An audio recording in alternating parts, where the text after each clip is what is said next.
Today's topic is the Captivity Narrative, a popular form of literature in the 18th century, and we can look at it through the lives of two families. So, what do I mean by captivity narratives? There are books, actually very short books, pamphlet type things, that are being written throughout the 18th century about people who have been captured. For example, here's one here by Jean Lowry telling her story. Because, think about it. Imagine a time before the internet, which only 3 of you need to do, because the rest of you already know that. You can't just look up anything anytime you want. Newspapers, we have one newspaper in Pennsylvania. It's being published in Philadelphia. That's where the news is coming from, on ships. So if you're living here in Cumberland County, you are not hearing much of what's going on in the rest of the world. You're not getting that kind of excitement. And then you happen to go into the general store, and there's a copy of this little pamphlet here of someone telling their story about being captured by pirates and taken off to Africa, or into the interior of the North America by the Indians, and how they managed to survive their time and escape and come back and write their story. That would be big stuff to you. Actually, when you start reading them, it's big stuff today. There are some interesting stories to it. But you end up with these, and they're all pamphlets, or none of them are book length, and they're popular both here and in Europe. People in Europe want to know what's going on with the Indians in America and the things that are going on. So it appeals to people's sense of adventure, and they're inexpensive. Typically, they go from 6 to 12 cents. And to give you a perspective on it, a skilled craftsman at the time was making about 24 cents a day. So they're not cheap like you'd want to throw them away when you're done with them, but they're affordable. So you can buy one, you can pass it around amongst your friends, you can all enjoy it. To give you another sense, while I was going through merchant's records of Carlisle in the 1750s and 60s, there he had listed Bibles. He had sold a total of 2 Bibles in the years that I was looking at, and they reached 5 shillings a piece, 60 cents a piece. So the whole Bible, 60 cents. One of these is a tenth of as much. So there are many different ones. You can see from the titles about going to Africa, out to Algiers, being taken away by Indians. And you notice the titles often have the sufferings of. And that's a common theme because, one, people do suffer when they've been kidnapped from their family and taken away, and perhaps saw their family murdered before their eyes. So it is something about suffering, but there's also the deliverance aspect. They were religious people at the time, and you'll see a theme going through these over and over again about how their faith in God saw them through to the return of their family. So, let's talk about the 1750s. It's a time when there is economic turmoil going on in terms of who controls the Indian trade.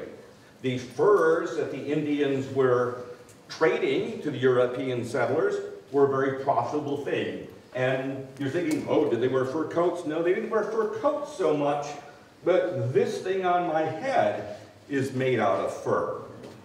Felt hats. Felt is the hair made out of the hair of animals. Commonly, we think of the hair of sheep today, wool, but they were thinking of higher quality animals.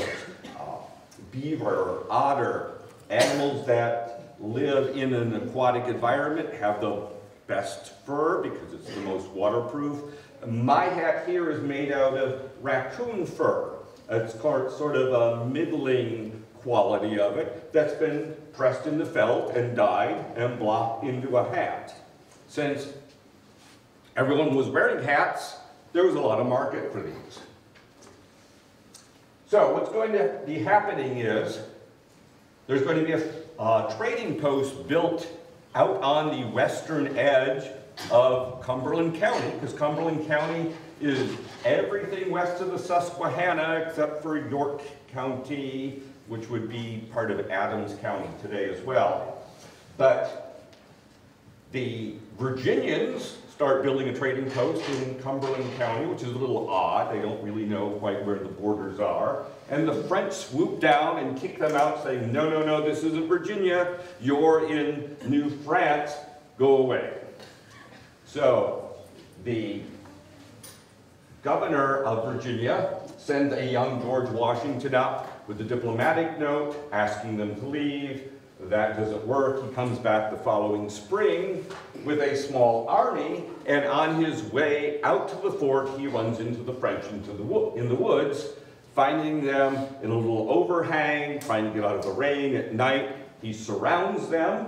In the morning, a skirmish ensues, and now Washington has a problem. He's unwittingly started the French and Indian War. He will retreat a few miles to an open spot in the woods called Great Meadows. It's where Fort Necessity National Battlefield is today, if any of you have been out on Route 40 on central Pennsylvania. So he builds a fort there. He waits for the French to come. Sure enough, they do. And a fight ensues, and he ends up surrendering. Oddly enough, he marches out from his first military defeat on July 4th, 1754. 22 years later, it'll mean something different, but now it's just a bad day for George. So, the British say, oh, you colonials, you don't know how to fight a war, let us show you. And they send over Major General Braddock, who plans a campaign to build a road through the wilderness out to Fort Duquesne, now Pittsburgh, and drive the French out. And ambitiously, from there, go up to Fort Niagara in New York and capture that from the French as well. Now, the conditions in the colonies were much harsher than they are in Europe, to the surprise of General Braddock. But in spite of that, he very nearly succeeds. He gets to within about 7 miles of Fort Duquesne when he is attacked by the French and their Indian allies. He is defeated, the British retreat, and because of the retreat, there is nothing to protect western Pennsylvania anymore. It becomes a war zone. So many settlers are going to be fleeing to the east. People will be coming to Shippensburg, they'll be coming to Carlisle, they may go even farther to the east in order to gain safety, or they're going to build forts around their houses. So all of these things are going on. So let's take a closer look at what Braddock did. Amazingly, he builds over 100 miles of road through the wilderness. He's got 2,500 soldiers, 300 axemen who are chopping down trees through the forest to build a road 12 feet wide.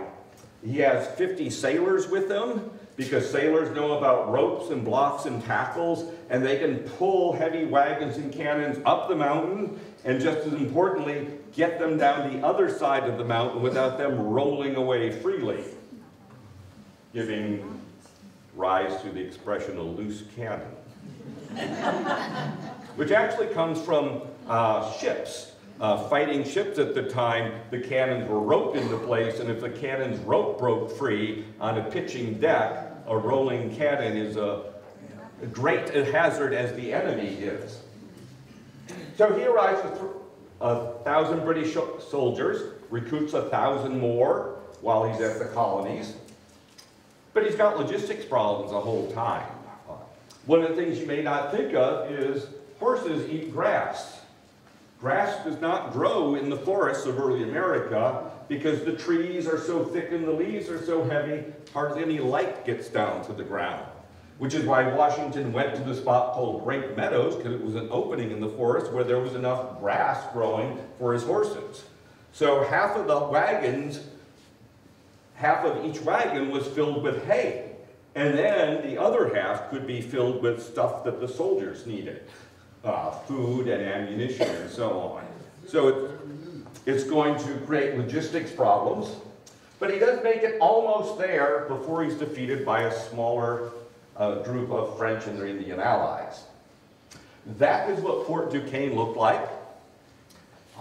We know what it looked like because one of the men who was with Washington when he got captured in Great Meadows was a man by the name of Robert Scoble, whose life story is just amazing to read. It reads almost like fiction because he was everywhere and doing everything, but one of the things he did is he was taken as a hostage to ensure that the British would comply with the agreements of the surrender terms, which included returning some French prisoners. So he was being held hostage, and being a good military officer, he understands the importance of intelligence, and he would walk around the fort, counting his steps, noting north and south, until he's able to produce a map of what the fort looks like. He then gives that map to a friendly Indian who secrets it out and gets it back to the British, who then give it to General Braddock, who drops it on the battlefield and lets it lay there so the French can find it afterwards. The French go back to Scoble and say, "This is your writing. What were you doing?" And his reply was classic. He says, "I've never been a hostage before. I don't know what the rules are." But he survives the war. So it works for him. So this is some of what you might have seen if you had been there. A lot of people think the world was black and white then, but no, they did have color. So we see the French pointing down towards the British. The British had actually just crossed the Monongahela River and were sitting down to have lunch before going the last 7 miles to the fort. The British are arranging things, trying to make sure that they're secure. The French attack, the British fire, the provincials fire. Those are some Virginians there. They're starting to give way. They're being less disciplined. And now the French are going in and picking up the spoils. So what does that leave us with? Well, that leaves us with a big frontier and no one to guard it. That is a recipe for disaster or opportunity, depending on which side of it you're on. So as Benjamin Franklin noted, that the Irish settlements, and we think of Germans in Pennsylvania and there were, to the east still, Irish immigrants that were coming and were being pushed as far west as they could push them, because if something bad was going to happen, let it happen to the Irish. That's just the way they were thinking in the 18th century. So, houses were being burned down, crops destroyed, people murdered, people captured. And that brings us to 1756. Now, some of the information actually all of the information I found comes from what we call primary sources, things that were written at the time. And one of the really good sources on it is a book that's usually just referred to as Loudon's Indian Narratives. And I just happen to have a recently published copy of it here. It's been in and out of print for the last 200 years now. It is written and published right here in Carlisle, Pennsylvania. And it contains lots of captivity narratives, including one by John McCullough, and we're going to look at his story a little bit more. But this is a painting of Archibald Loudon, which is owned by the Cumberland County Historical Society, and afterwards you can come up and take a look at it, as well as the first edition of his book. It was published in 2 parts, Volume 1 in 1808, Volume 2 in 1811, encompassing all kinds of stories about our area here. about the local people of Cumberland County before Cumberland County was cut up after the Revolution into many more counties. So he was a bookbinder, a printer, an author, and this is what he looked like right around the time that he was collecting the stories for this book. So, the McCullough family story. They are a family that moved to what was called the Conococheague settlement now in the Welsh-run Mercersburg part of what's now Franklin County. And they're going to be moving around a few times before they find the farm that they like. So in 1755, after the defeat of Braddock, it's unsafe. So they did what many of the people did. They planted their crops. They went east. They came out to tend the crops when they needed in armed groups, going from one farm to the next. They went back, and then finally when it was time to harvest, they went in and harvested again.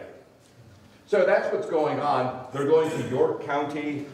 They will also go to the Antietam area of Maryland seeking safety. But on July 26th, a group of French and Indians are patrolling the area where their farm is, and they happen to be out at the farm. The McCullough adults were working in one area while John and his brother will be elsewhere. John is 8, his brother is 5. They're little kids, they're useful on the farm, but they weren't doing the heavy work, and they weren't quite where the parents were. And then they get word of an Indian attack over at the next farm. They decide they need to warn their parents. And it's interesting what he wrote in there, that he and his brother took off their trousers and ran in their shirts. I guess it's easier to run if you don't have 18th century trousers on, particularly if you're a small child and you're not worried about fashion. But that they do, but they don't make it. They get captured by a group of 5 Indians and 1 Frenchman who take them captive. And John is going to end up remaining with these Indians, the particular nation is the Delawares, until the conclusion of not only the French and Indian War, but Pontiac's rebellion, which starts up right afterwards. So, this is a view of what the area looked like at the time. And this is the French map, and the reason you can tell it's a French map is that the British claimed from the ocean to the ocean all the way across. The French wisely pointed out the British were on the eastern part of the Appalachian Mountains, so they couldn't own that. Everything in the interior belonged to the French, although the French weren't there either. And when I bring up school programs and talk about the French and Indian War, I point out that there are people who are living there, the American Indian tribes, and we have the terrible situation where we have 2 European nations fighting over who owns the Indians' land. And the Indians are put in a bad spot because of this, because there's no right answer for them. They don't know who's going to win and who they should ally with. So John gets captured. He gets separated from his brother, who's given to a Frenchman, and he never sees his brother again. But he gets adopted into an Indian family, and let me say a word about adoptions. When Columbus came to North America at the end of the 1400s, they estimate there were 3 million American Indians living in North America. By the time of the French and Indian War, it was down to 1 million. In large part due to diseases that the Indians didn't have any resistance to. things like measles that we don't think much of, was a killer in the 18th century. And they couldn't protect themselves from it. So from between war, disease, occasional famine, there were holes in Indian families. And how do you fill those holes if you can't have babies fast enough? You go find people. So young boys are good. You can control physically young boys in a way that you can't control adult men. Girls and women are good for the same reason. And you can take these people, raise them as Indians, and make them part of your group. So one of the first things that goes on is some initiation rites to change him from a white to an Indian. John describes in his narrative of the Indians pulling clumps of hair out of his head and his brother's head till there was just a small spot in the back that sticks out. That's commonly called a scalp lock. So that is one painful initiation to begin with. Also, as you go from village to village on your way to your final home, there is a custom called running the gauntlet, where the people of the village will line up in 2 rows with sticks, fists, whatever, and you have to run between them. And they will be hitting you. And if you fall, they will be on top of you, and you may never get up again. So, becoming an Indian, they only want the strongest. So, they're going to test that. The next thing that's going to happen to him, and he doesn't understand what's happening at the time, is they are washing the white out of him. And they are literally took them over to the river and held him underwater till he thought that he was going to drown. And they pulled him up to get one breath, and down he went again. And they did this repeatedly to him, but he did survive it, and later he would understand it, but not at the time.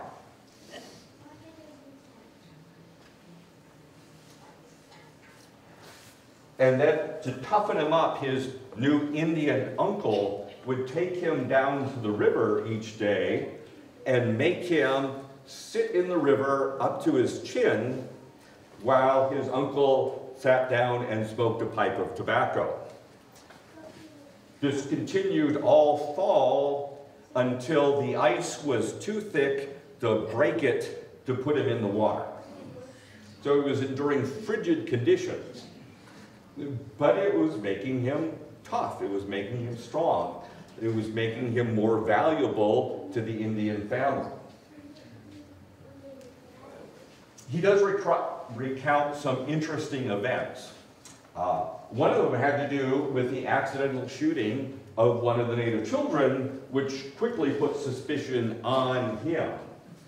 And he writes about other people were out working, the kids were, in the village still, and one of the adult Indians had a pistol that he kept loaded, hanging over his bed. Well, one of the Indian boys would grab the pistol and he'd cock it and says, "Oh, I'm going to shoot you," and wave it around. And John would grab the pistol and have him uncock it. And it goes through several iterations of this, but while uncocking it, John would have to grab the back of the gun, pull the trigger, and ease the cock forward so there'd be no spark, which then meant that the Indian was holding it like this. Well, John repeatedly said, "Point it away from you, point it away from you." One time, he didn't remind him to point it away from him, and that's when the cock slipped. The spark ignited, bang, and shot him in the chest. The boy goes running out of the hut, screaming, and falls over dead. People hear the scream, they come running, And it doesn't look good. The white boy is standing there, and the Indian boy is dead. And of course, he can't say, well, I was pulling the trigger while he was holding it, pointing at it. And that's not going to work. So he tried to say, I wasn't there, he was playing, blah, blah, blah.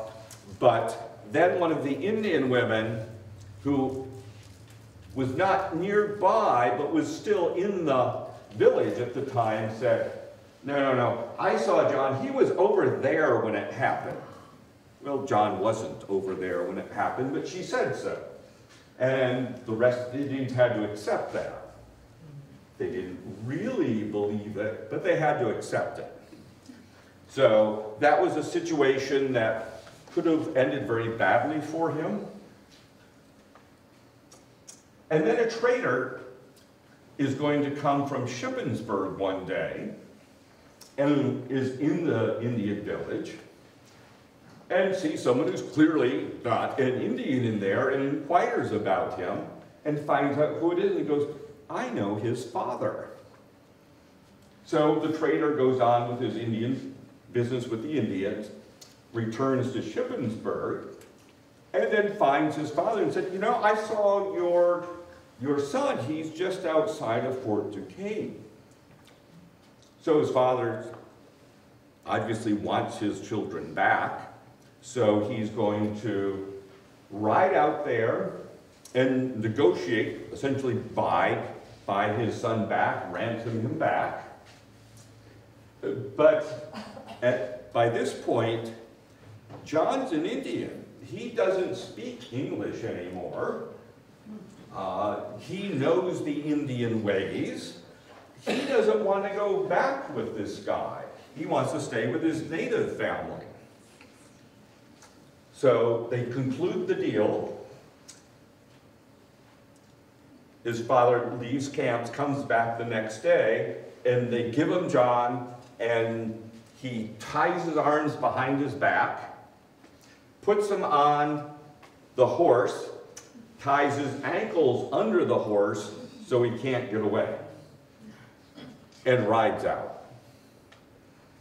And of course, they don't make it all the way to Shippensburg in one night. So when night comes, John is able to untie his hands and gets up and runs through the forest and makes his escape. And of course, he goes all the way back to his new Indian family. His father knows where he's going to go, rides back again, and inquires, and they're like, no, he didn't come here. If he does, we'll let you know. They didn't let him know. So it's not going to be until the end of December 1764 that he is returned, and that's because when the treaty is concluded between Chief Pontiac, who led Pontiac's rebellion at the end of the French and Indian War, and Colonel Bouquet, who was the main British commander with the troops in the field, part of the treaty said that all the captives had to have been returned.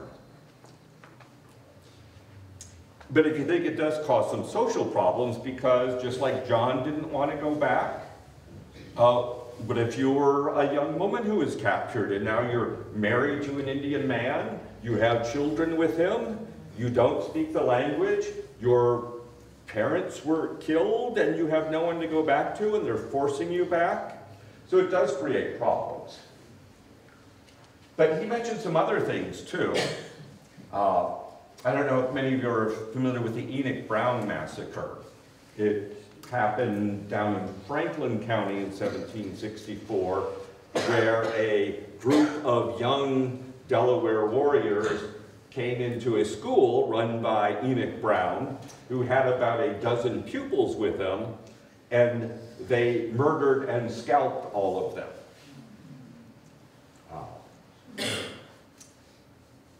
I say murdered. One of them actually survived the scalping. And it was a cousin of John. In fact, Two of the people there were cousins of John. And in his narrative, he says, yes, many bad things happened to me, but look at the hand of God keeping me out of that schoolhouse that day where I surely would have been had I not been captured. So at many points in the narrative, you see him talking about the providence of God, seeing him through, and it's not just him. Other authors will say that as well.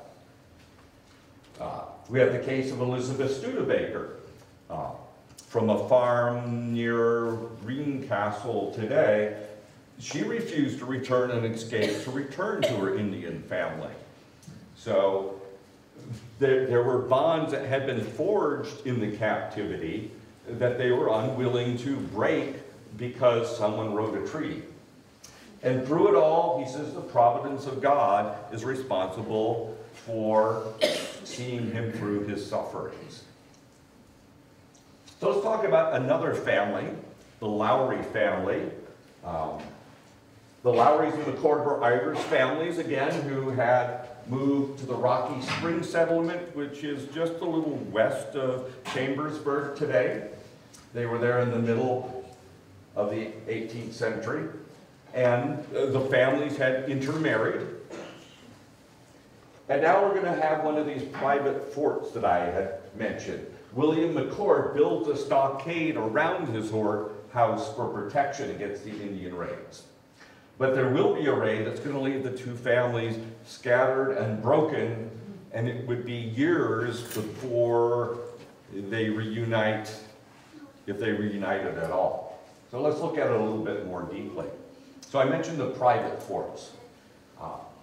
Pennsylvania, when the war begins, is run by Quakers, and they want nothing to do with the war, in spite of the fact that the enemy didn't mind having something to do with the war and was attacking. Initially, not only did Pennsylvania not have a militia, it was illegal to have a militia in Pennsylvania. By the end of 1755, they had changed the law permitting militias, but then giving a long list of professions that didn't have to join. So they weren't really committed to the defense. And when they finally agreed to build some forts, they only built 4 forts, and they were pretty much along the Susquehanna, which is not where the war was going on. So it was left up to individuals to protect themselves. So people would say, oh, you have a stone house, you have a very strong log house, let's build a log wall fence around your place, and if the Indians come, we'll all go to your house, and maybe they'll burn down my barn and my house, but my family and I will still be alive. We'll have some place that we can escape to. So that's what's going to happen in the case of the Lowrys. Oh, and did I mention she's pregnant at the time? She's 6 months pregnant. Actually, a little more than 6 months pregnant. That's not actually Jean Lowry. I had to get an actress for that.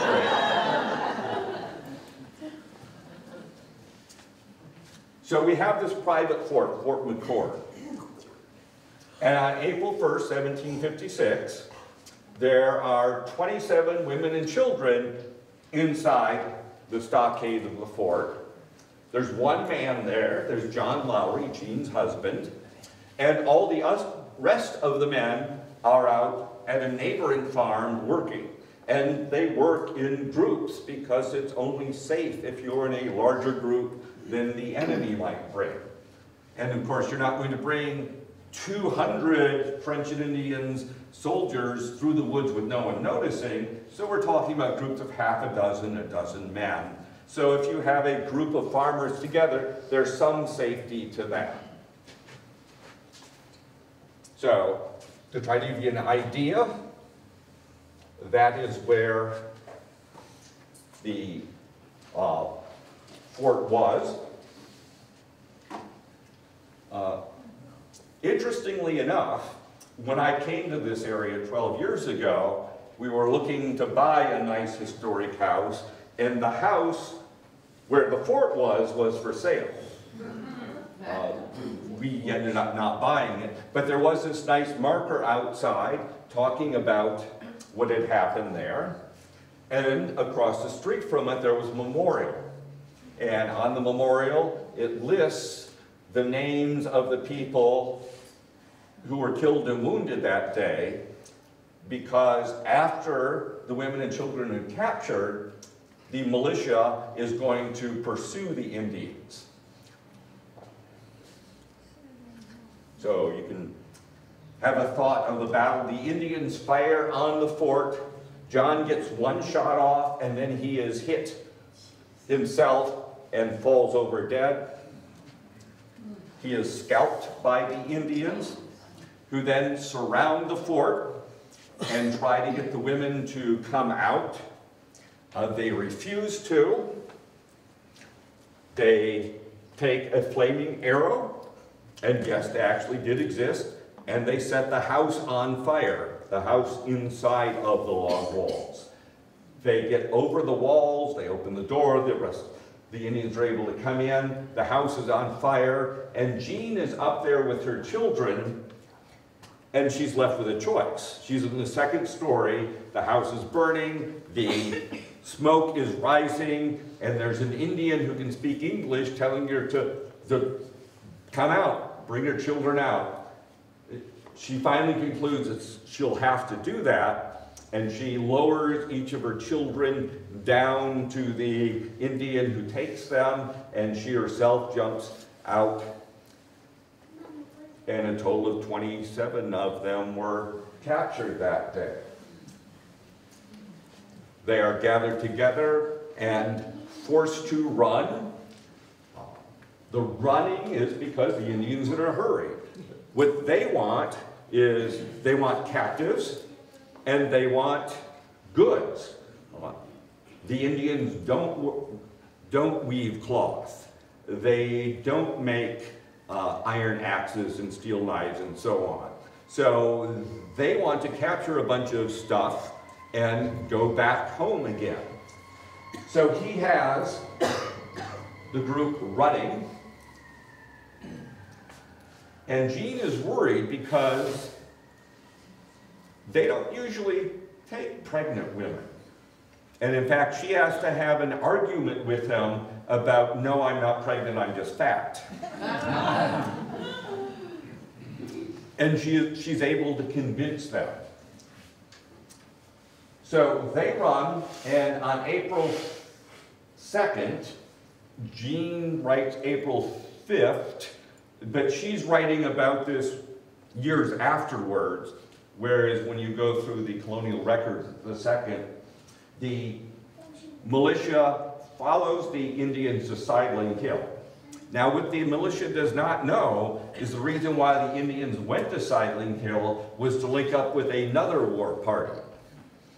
So the Indians, thinking that they're going to find 6 or 10 Indians, find significantly more than that. A battle ensues. Many of the captives are recaptured, only to be captured again. 21 of the militia are killed, 11 are wounded. One of the wounded men is left on the battlefield when the militia retreats.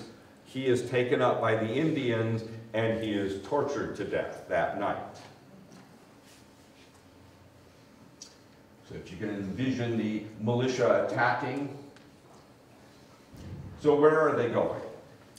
They're going to Kintanon, and some of you may be familiar with that. It is a site that is going to be attacked by Colonel Armstrong later on in this year in order to regain captives. But it takes 3 weeks for them to, or it takes 2 weeks for them to get there, and they stay there for 3 weeks.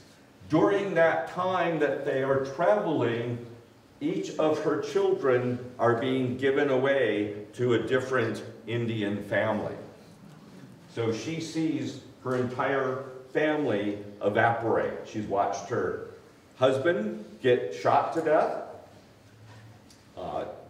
Her children are giving away.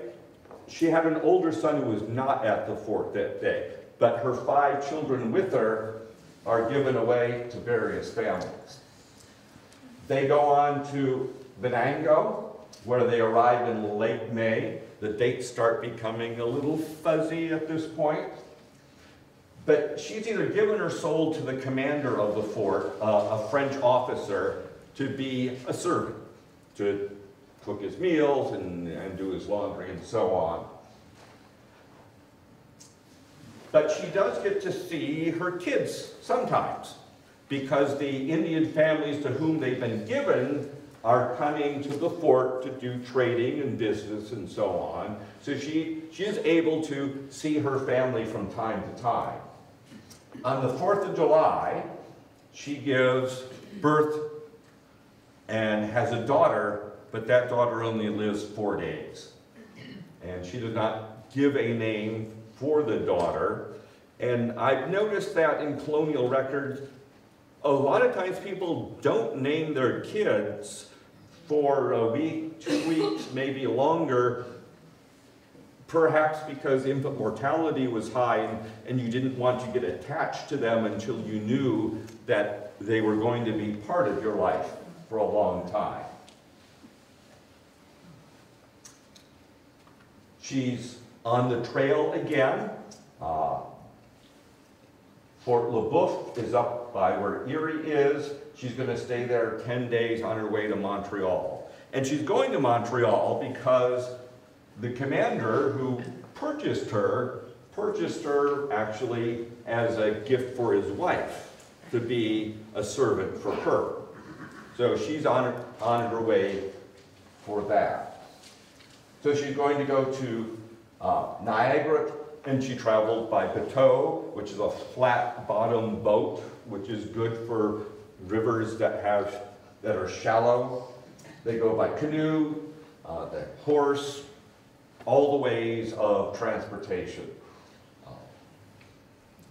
As an aside, I went to a lecture earlier this year by a professor talking about movements, and she pointed out that in the distance that you could go in a boat in one day would take 7 days by horse or 23 days by foot. So you can see where water transportation, when available, is the way to go. So she's going to be there at Fort Niagara, and we'll take a look at Fort Niagara. The castle building there was built in 1726.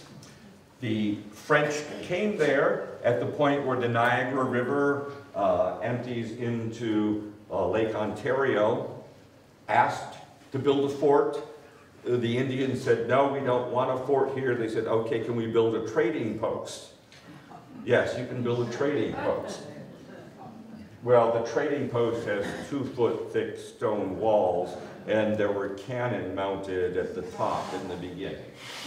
But that's what it looks like today. If you go there, what's normally 4th of July weekend, they have a big reenactment. 4th of July is on a Wednesday this year, so they picked the weekend before it. So if you're planning a trip, go up there at the end of July. That is what it looked like in the 1750s, however. And if you're looking it up on the internet or in a tour book, it's referred to as Old Fort Niagara, because this fort would remain a military post up into the 1960s. And there's a sloop that may have been like what she rode out on. So she's going up the lakes. She spends a few nights at Frontenac, and then on to Montreal when she gets there in September of 1757. So she's been a captive about 1.5 years now. She's going to be working for the commandant's wife, as I had mentioned. And just after she gets there, her and some of the other English captives from the different households get together and plan an escape. They're not real good at it, however, because they get captured about a mile out of town the same night.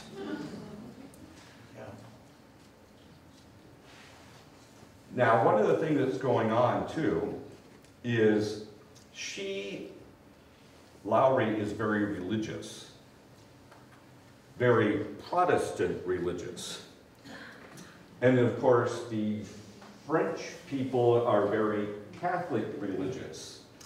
And that's going to cause a problem. When you look at her captivity narrative, the first half is, here's what's happened to me, and the second half, and literally half, many, many pages of, here is why the French are wrong about religion. So she believes that the woman she now works for had promised her liberty eventually. But she's lied to. And when she thinks she's going to go, she's told no, she can't go. Well, of course, she didn't like that, and she wants to appeal that decision. So she goes on to Quebec, and initially it's a problem because she's, well, can I be part of a prisoner transfer? And the answer is no, because you're not a soldier. You were captured by the Indians. You were captured by us. So you're not eligible for that. But then she goes on to explain to him why the Pope's wrong and he should become Protestant. And while she doesn't say it in the book, I think what happened is they just had enough of her. And he finally says, okay, you can be part of the prison exchange. And October 1st, she departs for England. That's what Quebec looked at the time when she was there. Not the ship that she was on, but it would have been a large warship like that. And she goes off to England. One of the officers on the ship allows her to have a cabin, so she has some privacy since it's all men on there. She gets to England, where of course she knows no one, and it's the charity of kind people who are going to take care of her and arrange for transportation back to America. Now keep in mind, most people in the 18th century never ventured more than 20 miles from their home. She has gone thousands of miles and have seen and done things that people at that time could only dream about, or maybe even couldn't dream about. So she gets passage arranged back for her, and she arrives in New York City on March 16, 1759. Now just a few weeks shy of 3 years since she's been gone. But of course, that's not where she wants to be either. So she arranges transportation to Philadelphia, and this is where her captivity narrative ends. So if you were to read this, you would get to the point, I made it back to Philadelphia, and let me tell you why the Catholics are wrong. And that goes on for the second half. And for those of you who don't know me, yes, I am a Catholic myself, so I can say that. But it does leave some questions. Okay, so she's back, but what happened to her family? And unfortunately, she doesn't say. She either writes or dictates her story to a publisher in Philadelphia, who then publishes it, giving us the only captivity narrative from the French and Indian War from the women's point of view. So that makes it different than some of the other stories that you will hear. But fortunately, other scholars, not me, dug into this and found out much of what had happened. So although it ends in Philadelphia, you know, she's traveled 1,000 miles at this point, when most people, like I say, hardly left their home. She's back in Pennsylvania. She knows her husband's dead. She doesn't know if her oldest son is alive. She doesn't know if any of her other children are alive. She knows that her baby died. The only thing she knows is that she has faith in God. God has carried her along this far, and she can count on being taken care of. So she makes it to Philadelphia, someplace she's never been. She ends up getting reunited with her oldest son, who was not captured. Now, for those of you who are doing genealogical work, you'll know that when you go 250 years back, the records are hard to get. And primarily, you're only mentioned in records if you're arrested. Births and deaths recorded in the family Bible. Maybe they're recorded at your church. Do those books survive? Sometimes they do, sometimes they don't. So we don't always know. She remarries because she knows that her husband has died. They have a child the following year. Now, I told you before that when Pontiac's Rebellion ends, part of the treaty said captives had to come home. So captives were being rounded up. So Jane and Mary Lowry are released at the end of '64 and do make it home. The family moves back to Cumberland County and is reunited as much as it can be. Elizabeth and James are released, but we don't see them in the records till 1770. Did they voluntarily stay longer? Did they just not get mentioned in records that survive? I don't know. I can't answer that one. Sarah stays with the Indians. As I mentioned, you're a small child, your parents are dead, you marry, you have a family, why would you want to leave? And for those of you who study anthropology, the status of women in Native families was better than English families. There was more equality. They had more say over things, which might be another enticement for why you would want to stay. So she finally does come back, and she ends up marrying another English captive who was with her. Now, whether she was married to an Indian, I don't know. It's likely that was the normal thing. But if English records are hard to find, Native records are even harder to find. So the family is reunited as much as it could be. And that brings us to the end of today's story. Some comments I will make is, if you go out on Google Books and type in captivity narratives, you will find hundreds of these things, including Loudon's Indian narratives, where you can read online for free. So at this point, if anyone has any questions, yes, in the back there. Did she marry, and I didn't catch the name of the man she married? Sure, I can go back. There he is, William Calbreth. Do you know anything at all about him? No, I don't. Although I can say nearly authoritatively that he was not captured and did not write a captivity narrative. And it wasn't a Catholic. He probably wasn't Catholic, and if we check, we'll probably find out he never went to jail. So.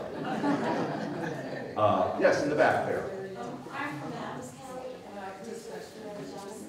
Yes, another famous I captain. wanted to just ask two questions real quick. Are you aware of the plaque at Gilbert Road near Fort McCullough? That's where Mary Johnson's family was supposedly tomahawked. Are you familiar with that? It's right in the corner of someone's flower bed. So when you go to Fort McCullough, you can look at it if you haven't seen it. If I bought that house, I would know all about it. But I didn't. My second question is, Lieutenant Jameson is on the Fort McCullough plaque. Yes. Do you know anything about him? I do not, but military records do survive in greater numbers than other records. I think So. I read it through the bouquet papers. Okay. So that's probably knowable. Lieutenant David Jameson. But I wondered if it was any relation to the mayor. Most likely, yes. Because families did travel, and actually out in the end of Cumberland County where I live, most of the families are related to each other even now. So back then, I would think it would have been even more normal. Yes? The statue at the home site where Mary Jemison was taken captive. I've seen pictures of the statue, but I haven't been there myself. And it's something I would like to learn more about. How about you and I get together? That would be nice. Yes. There are a lot of McCulloughs in Cumberland County. Yes, there There's are. still MCCU. Now, would they be any relation? You said that was MCCO, or was everything just mixed up in this? Everything was mixed up. Again, those of you who do genealogy will know that something will be spelled by brothers will spell their last name differently. And it's being phonetic, and not everyone is very literate. So yes, there are many different varieties of the spelling of McCullough, and they're probably all the same. Okay, I live in a house that was from John McCullough's building. It was 1785. He came to look up to Ireland and so forth. Okay. If you want to know more about the McCulloughs, the Conococheague Institute, which is in Welsh Run, Pennsylvania, has published a couple of books about them, including transcriptions of a diary that one of the McCulloughs wrote. They're closed for the winter, but in the spring, you'll be able to go there and buy some of their publications if you're interested. Pardon? I don't know that. Do you spell it? Conococheague? Yeah. I have it written down, but if someone wants to jump in. CONOCOCHEAGUE.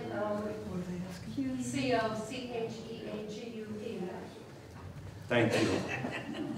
And if I'm typing it, I can do it because for the past 2 years I was the president of the Conococheague Institute, but I gotta see it to know where I am. Yes? How old was Jean when this happened, and how long did she live afterwards? I don't know the answer to either of that question, but she had a son who was 17, the one that he wasn't captured. So she would have been in the 40-ish.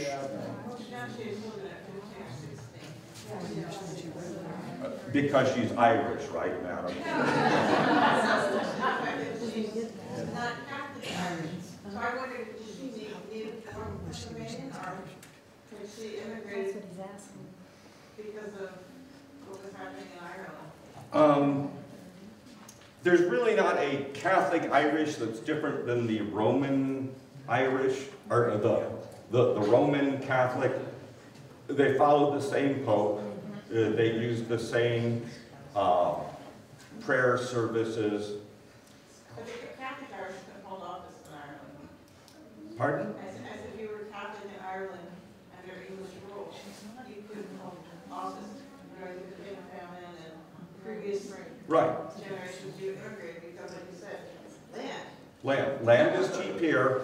It's not cheap in Europe. The other thing, did she have problems with the French, the language, because she's English? She doesn't write about it, but my guess is that she learned it because it's immersive. Suddenly, no one around you speaks English and everyone speaks French, and she was over there for years, so she was able to. So it might have been she was complaining from the beginning and no one understood her. When she spoke well enough, that... Yes? So she must have been educated somewhat. We don't know that because we don't know if she dictated or if she wrote it. Lots of women knew how to read and write, but fewer than half of the women knew how to read and write. Was she in that half? I don't know. I'm guessing no, because when you look at The surviving McCullough diary, he could barely read and write. Maybe it was a lady she was working for. Could be, could be. Yes, one more question I can't answer. Well, it's a couple questions, because I'm doing research. It's not going to wait to the end. The trading post that you mentioned, was that the only one for the area? No. Okay, because I'm looking for the trading post that really goes into this area, where I could find information on that. You would look on Andrew Grogan operated a trading post here in Cumberland County. First in the Camp Spring area, and then in this area, and then he starts moving farther west. But the trading posts are where the water is, because people travel by boat.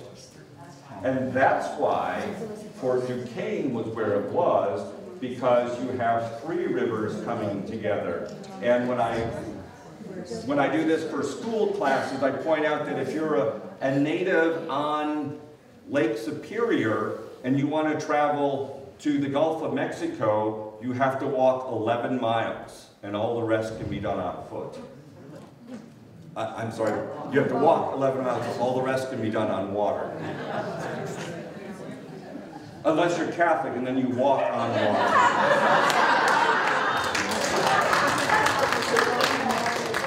Did you have another question?